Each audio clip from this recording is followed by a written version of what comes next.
The Bible contains the mind of God, the state of man, the way of salvation, the doom of sinners, and the happiness of believers. Its doctrines are holy, its precepts are binding, its stories are true, and its decisions are immutable. Read it to be wise, believe it to be safe, and practice it to be holy. It contains light to direct you, food to support you, and comfort to cheer you. It is the traveler's map, the pilgrim's staff, the pilot's compass, the soldier's sword, and the Christian's charter. Here, paradise is restored, heaven opened, and the gates of hell disclosed. Christ is its grand subject, our good the design, and the glory of God its end. It should fill the memory, rule the heart, and guide the feet.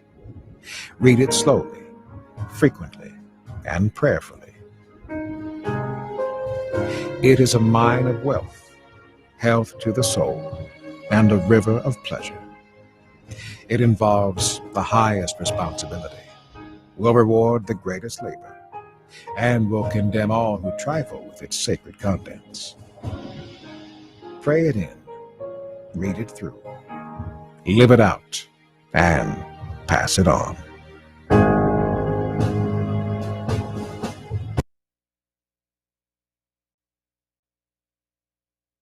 The Book of Ruth. It's a brilliant work of theological art, and it invites us to reflect on the question of how God is involved in the day-to-day joys and hardships of our lives. There are three main characters in the book: Naomi, the widow, Ruth, the Moabite, and Boaz, the Israelite farmer. And their story is told in 4 chapters that are beautifully designed. Let's just dive in and see how this all unfolds.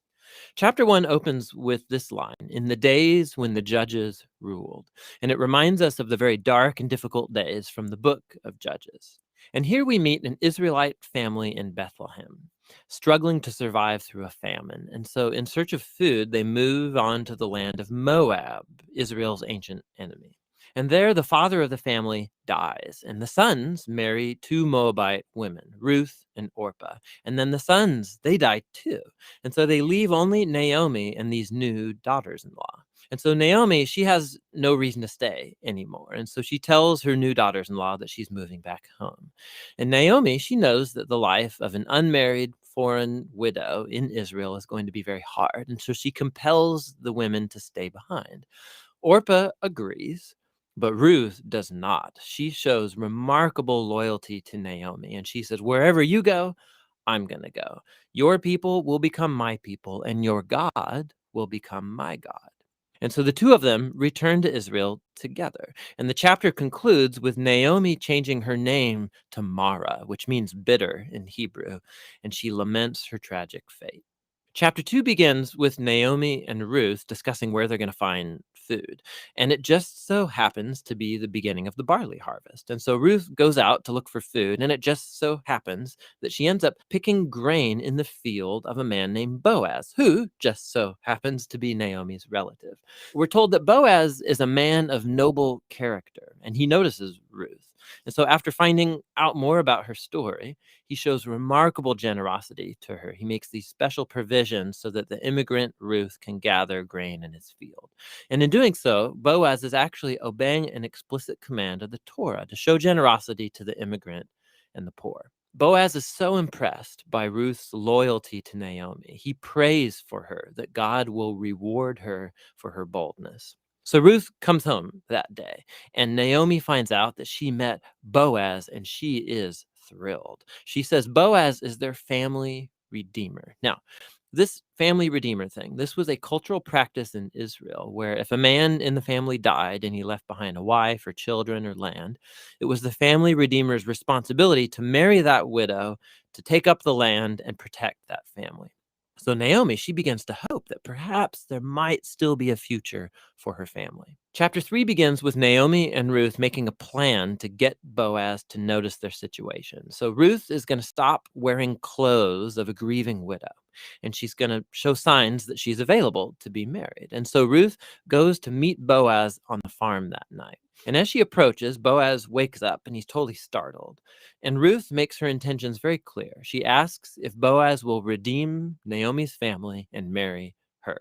Boaz is once again amazed by Ruth's loyalty to Naomi and her family, and he calls Ruth a woman of noble character. It's the same term used to describe the woman of Proverbs 31. So Boaz tells Ruth to wait until the next day, and he will redeem both Ruth and Naomi legally before the town elders. And so the chapter ends with Ruth returning to Naomi, and they marvel together at all of these recent events. In chapter 4, it all comes together. It turns out, at the last minute, Boaz discovers there is a family member who's closer to Naomi than he is, and he's actually eligible before him to redeem the family. But at the last second, this family member finds out that he's going to have to marry Ruth, the Moabite, and so he declines. But Boaz, remember, he knows Ruth's true character, and so he acquires the family property of Naomi, and he marries Ruth. And so just at the beginning, how Ruth was loyal to Naomi's family, so now Boaz is loyal to Naomi's family as well. The story concludes with a reversal of all of the tragedies from chapter 1. So the death of the husband and the sons is reversed as Ruth is married again and gives birth to a new son, granting joy to Naomi. And this symmetry between the opening and the closing, it's even more remarkable. So remember, the opening tragedy was followed by a great act of loyalty on the part of Ruth. And that is now matched by Boaz's act of loyalty, leads to the family's final restoration. And this symmetry, it highlights the design of the internal chapters as well. So each of the chapters begins with Naomi and Ruth making a plan for their future. And that's followed by a providential meeting between Ruth and Boaz. And each chapter concludes with Naomi and Ruth rejoicing at what's taken place. This story is beautifully designed, and that design actually connects with a really interesting feature of the story, and that's how little God is mentioned. Right? The characters talk about God a few times, but the narrator actually never once mentions God doing anything directly in the story, and that's its brilliance. Because God's providence is at work behind every scene of this story, weaving together the circumstances and choices of all these characters. So Naomi, her tragedy leads her to think that God is punishing her, but actually the whole story is about God's mission to restore her and her family. And he's doing so through Ruth, through her boldness and loyalty, which brings healing to Naomi's life, but not without Boaz, who's a no-nonsense farmer who's full of generosity and loyalty. And so God uses his integrity combined with Ruth's boldness to save Naomi and her family. And so this story brilliantly explores the interplay of God's purposes and will with human decision and will. God weaves together the faithful obedience of his people to bring about his redemptive purposes in the world. And that leads to the real end of the story. The book of Ruth concludes with a genealogy, showing how Boaz and Ruth's son, Oved, was the grandfather of King David, from whom came the lineage of the Messiah. And so all of a sudden, these seemingly mundane, ordinary events in this story are woven into God's grand story of redemption for the whole world. And so the book of Ruth invites us to consider how God might be at work in the very ordinary, mundane details of our lives as well. And that's what the book of Ruth is all about. The Book of Ruth. Now it came to pass, in the days when the judges ruled, that there was a famine in the land.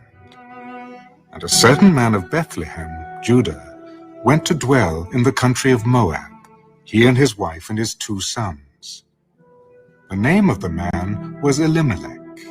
The name of his wife was Naomi. And the names of his 2 sons were Mahlon and Kilion, Ephrathites of Bethlehem, Judah. And they went to the country of Moab and remained there.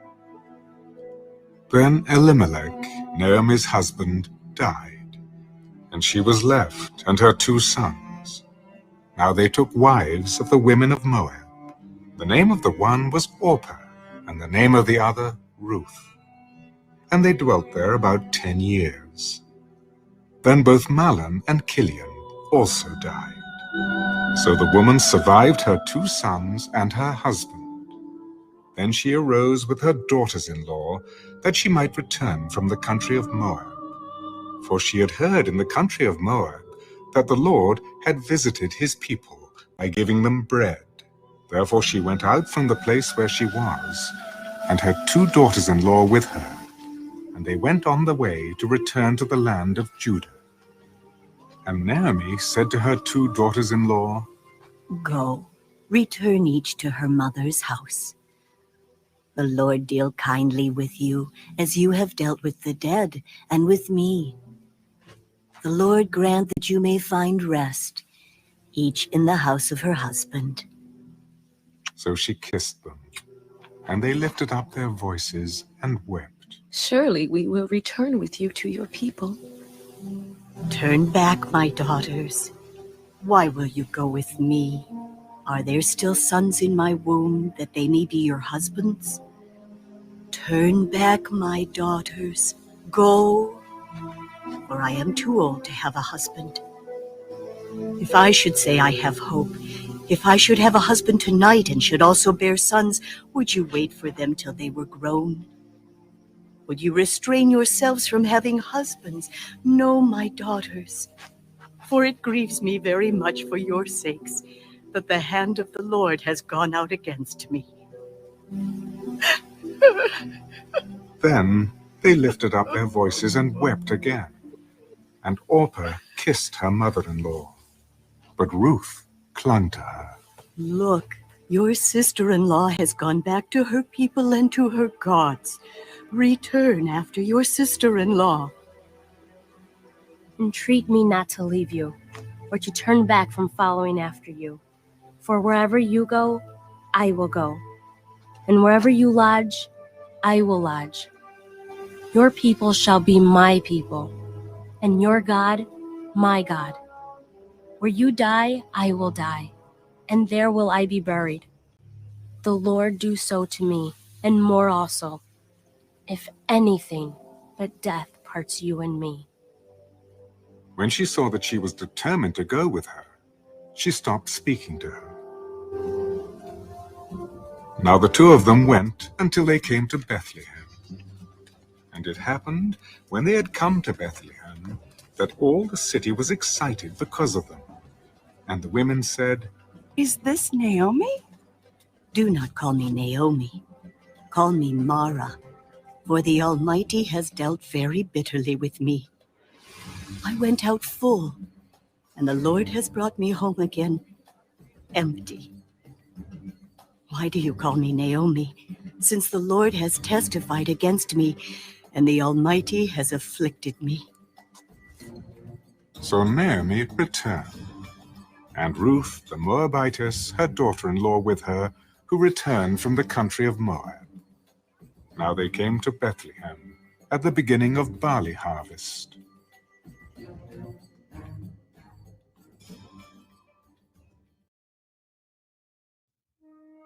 There was a relative of Naomi's husband, a man of great wealth, of the family of Elimelech. His name was Boaz.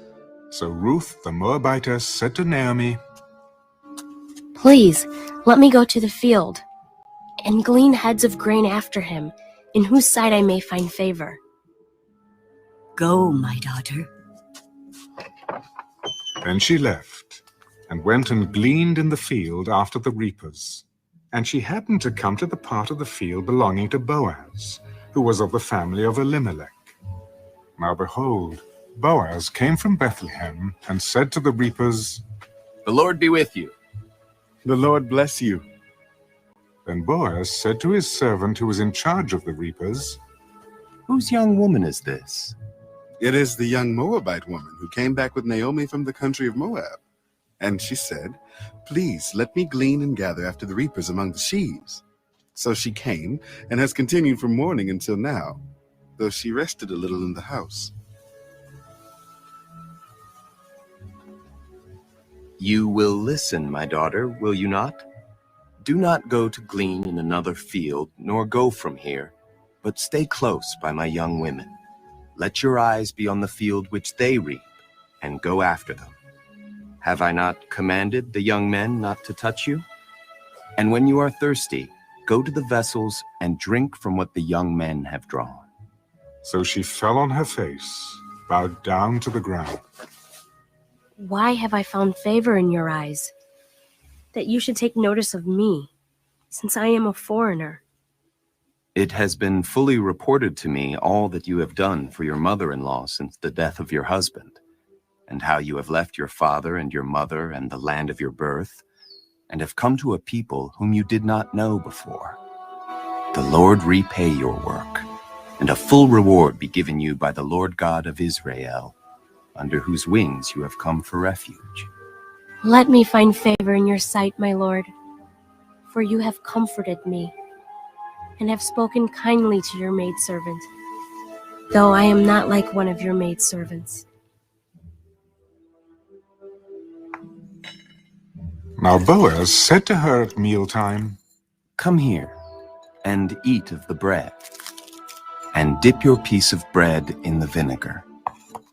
So she sat beside the reapers, and he passed parched grain to her. And she ate and was satisfied, and kept some back. And when she rose up to glean, Boaz commanded his young men, Let her glean even among the sheaves, and do not reproach her.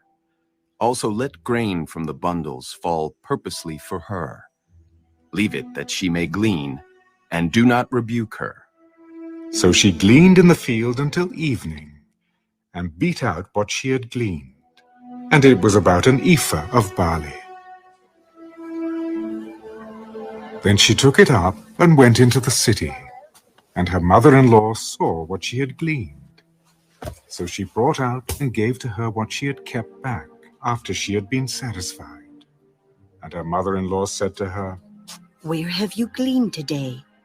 And where did you work? Blessed be the one who took notice of you. The man's name with whom I work today is Boaz. Blessed be he of the Lord, who has not forsaken his kindness to the living and the dead. This man is a relation of ours, one of our close relatives. He also said to me, You shall stay close by my young men until they have finished all my harvest. It is good, my daughter, that you go out with his young women, and that people do not meet you in any other field. So she stayed close by the young women of Boaz, to glean until the end of barley harvest and wheat harvest. And she dwelt with her mother-in-law.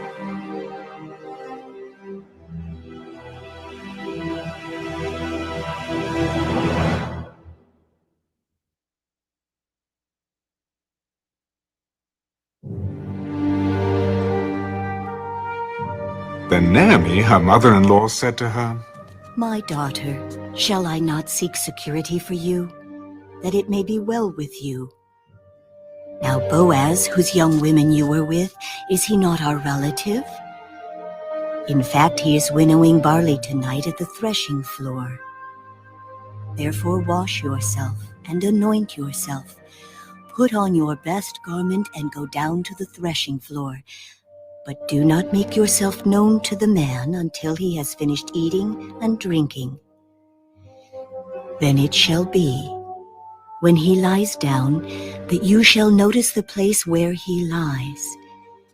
And you shall go in, uncover his feet, and lie down. And he will tell you what you should do. All that you say to me, I will do. So she went down to the threshing floor, and did according to all that her mother-in-law instructed her. And after Boaz had eaten and drunk, and his heart was cheerful, he went to lie down at the end of the heap of grain.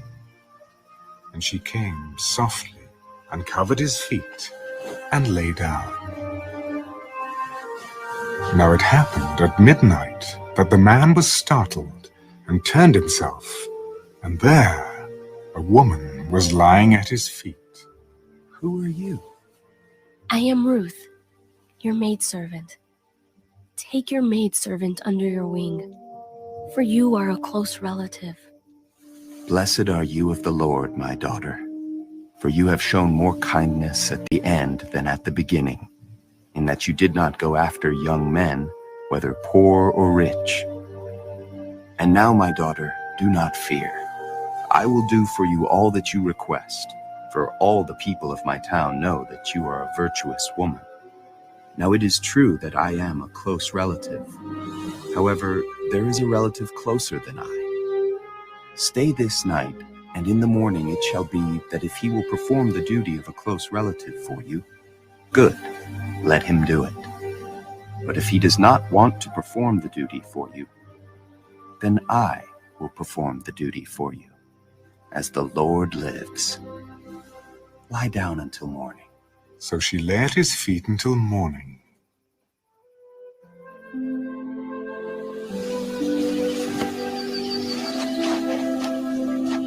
And she arose before one could recognize another.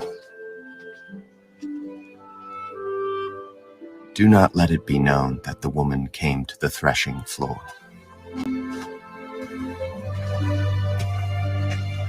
Bring the shawl that is on you and hold it.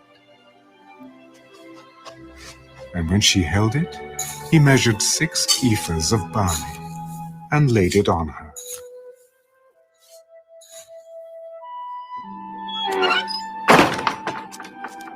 Then she went into the city. When she came to her mother-in-law, she said, Is that you, my daughter?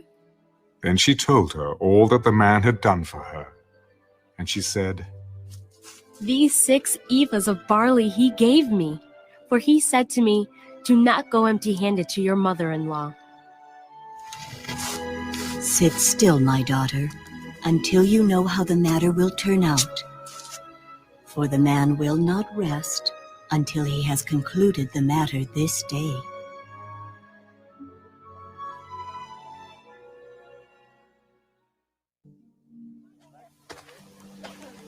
Now Boaz went up to the gate and sat down there.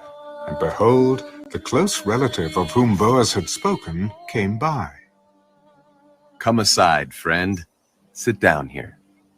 So he came aside and sat down. And he took 10 men of the elders of the city. Sit down here. So they sat down. Naomi, who has come back from the country of Moab, sold the piece of land which belonged to our brother Elimelech. And I thought to inform you, saying, buy it back in the presence of the inhabitants and the elders of my people. If you will redeem it, redeem it. But if you will not redeem it, then tell me, that I may know. For there is no one but you to redeem it, and I am next after you. I will redeem it.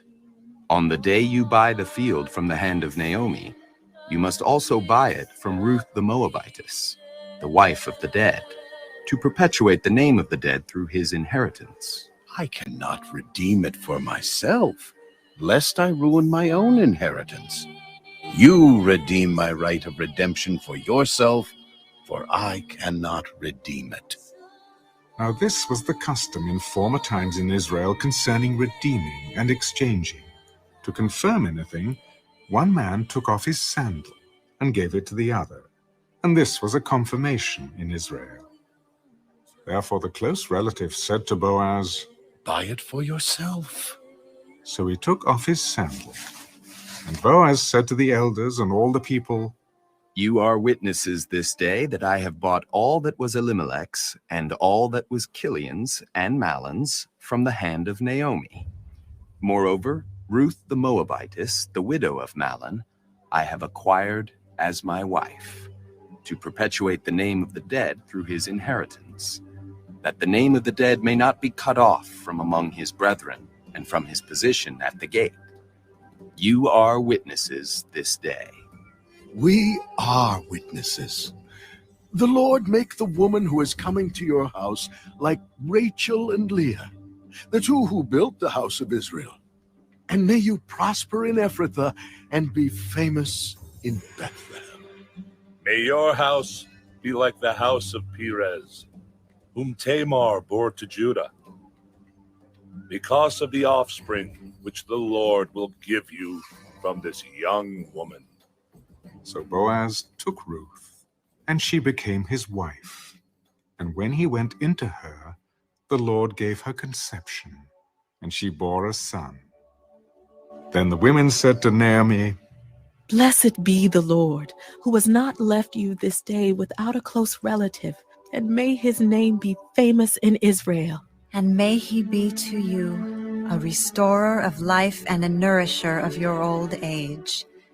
For your daughter-in-law, who loves you, who is better to you than 7 sons, has borne him.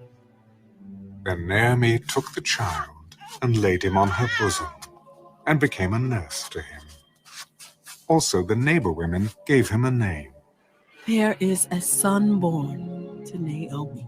And they called his name Obed. He is the father of Jesse, the father of David. Now this is the genealogy of Perez. Perez begot Hezron. Hezron begot Ram, and Ram begot Amminadab. Amminadab begot Nahshon, and Nahshon begot Salmon. Salmon begot Boaz, and Boaz begot Obed. Obed begot Jesse, and Jesse begot David.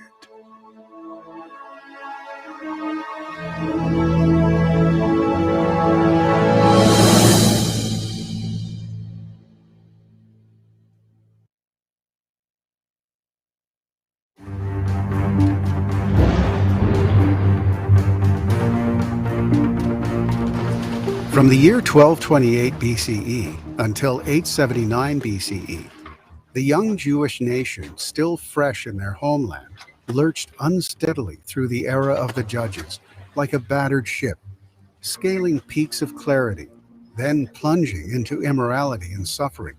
In the midst of this turmoil, a severe famine struck the Holy Land. Elimelech, a wealthy leader from the tribe of Judah, escaped the hunger by relocating from Bethlehem to the hostile pagan country of Moab, along the Holy Land's eastern border, with his wife Naomi and 2 sons. This outstanding Judean family attracted attention. The boys married Moabite princesses, daughters of King Eglon, and granddaughters of the biblical king Balak of Moses' times. Elimelech and his sons met early deaths, and Naomi desired to return to Bethlehem. She urged her childless Moabite daughters-in-law to re-embrace their pagan countrymen. Princess Orpah returned to her idols and depraved lifestyle, and she bore the villainous giant Goliath, who blasphemed the God of Israel and was slain by King David. But Princess Ruth refused to leave Naomi. She cherished her noble mother-in-law and had fallen in love with the God of Israel. Eventually, Ruth became the heroine of all righteous converts. But at the time, she and Naomi found themselves starving in the streets of Judah. God guided Ruth's steps to the fields of Boaz, a famously righteous man and an elderly relative of Naomi's deceased husband, Elimelech. Boaz was struck by Ruth's modesty and righteousness. He guided Ruth in collecting agricultural gifts to the poor prescribed by Torah law, and he offered her protection throughout the harvest season. Young bachelors would have gladly married Ruth, but she sought a man of outstanding saintliness and kindness. Naomi encouraged Ruth to ask the elderly Boaz to marry her. Boaz was moved by Ruth's selfless dedication to her ideals. He first offered Naomi's closer relative the chance to marry Ruth because that man had precedence according to ancient practice. But when the man declined, Boaz and Ruth were married in a joyous public celebration. Ruth's contribution to the Jewish nation altered all of history. She and Boaz had 1 child, a son whom her former mother-in-law Naomi helped raise to righteousness. That child's grandson, who was born in 907 BCE, was none other than King David.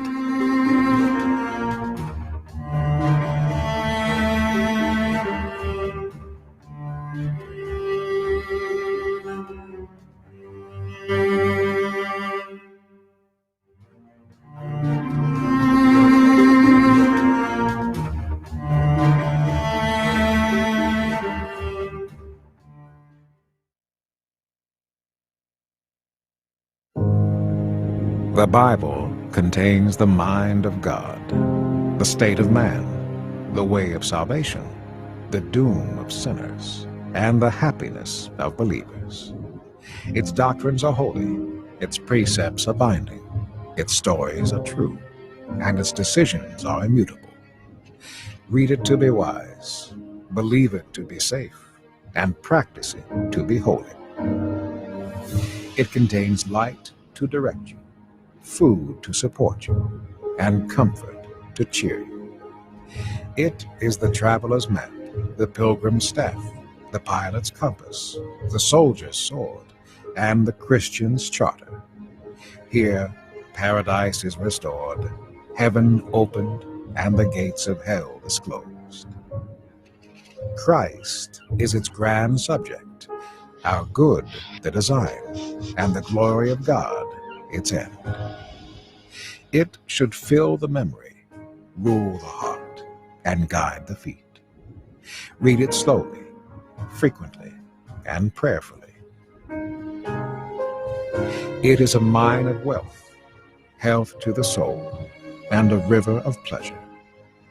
It involves the highest responsibility, will reward the greatest labor, and will condemn all who trifle with its sacred contents. Pray it in, read it through, live it out, and pass it on.